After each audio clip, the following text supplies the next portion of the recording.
was on a plane that got hijacked by terrorists. I still can't believe I made it out alive. In the early 2000s, my brother, my dad, and I flew together from Paris to Miami. My dad was seated in business class, while my brother and I were in coach, sitting in the middle 2 seats of the middle row.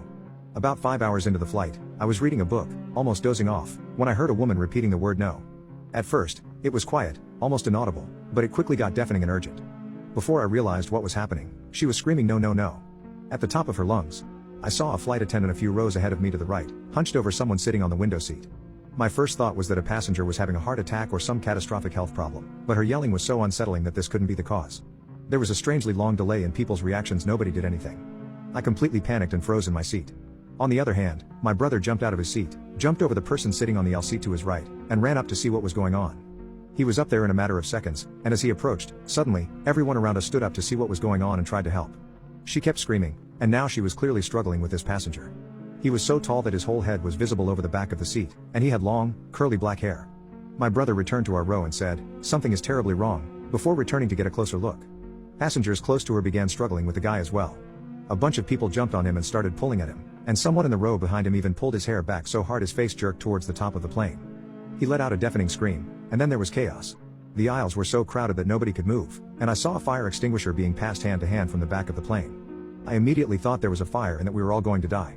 It was an incredibly hopeless sensation to know that there was nowhere to run and no way to escape this situation unfolding in front of you.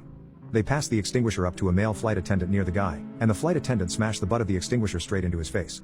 They started asking for belts, headphones, straps, etc., anything they could use to restrain him.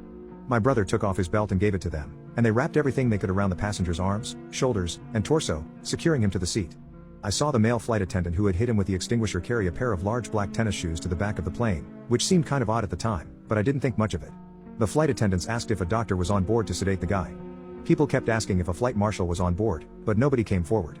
I can't remember exactly how or when things calmed down, but eventually, the captain told everyone to return to their seats. A small group of the people who helped restrain the guy were asked to keep guard on a rotation. There were always at least a few people sitting behind him and or next to him, keeping an eye on him. I think someone was behind him holding a fistful of his hair for the rest of the flight. The pilot announced over the PA, "There has been a security breach and we are being diverted to Boston Logan Airport." He said they didn't know if the person was working alone, so get to know your neighbor. We were in the middle of the Atlantic, with 4 more hours to go before we could land.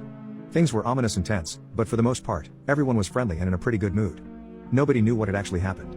We weren't allowed to get up from our seats, and if you had to use the bathroom, you needed to call a flight attendant to escort you to the lavatory, where you couldn't lock the door. I remember a grumpy old French man a few rows from us who got really annoyed after a while and kept getting up without permission just to annoy the flight attendants. They were not happy. After a time, they put on the movie Legally Blonde to distract passengers. My brother and I went up to business class to talk to my dad. They didn't hear the extent of the chaos back in coach, and they were all going about business as usual. A few hours later, as we approached the US, we saw fighter jets outside of the windows on both sides of the plane. The pilot announced that they were escorting us to Boston. A few little kids got really excited watching the jets. I later learned that these are a last resort security measure to prevent hijacked planes from repeating 9/11 style attacks. They were supposed to shoot us down in case of a significant threat. Once we landed, we were told to stay seated. A SWAT team came on board carrying assault rifles and tons of body armor. They cut off all of the guy's restraints, and took him off of the plane.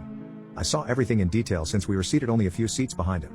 We were parked in the middle of the tarmac for a long time before we were allowed to deplane. We were escorted to a baggage claim area in Boston Logan Airport that was surrounded by a large metal fence to keep us all in one place. We were there for what felt like 4 hours, just waiting anxiously, and nobody would explain anything to us.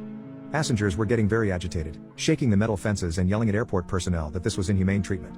There was no food, nowhere to sit, and children were crying. Dozens of people were trying to sleep on the baggage carousel. They finally ordered a bunch of pizzas and let us into a waiting area with actual chairs, where the FBI interrogated each passenger. They were astonishingly unfriendly. I guess they were trying to discern if the guy had any partners on board.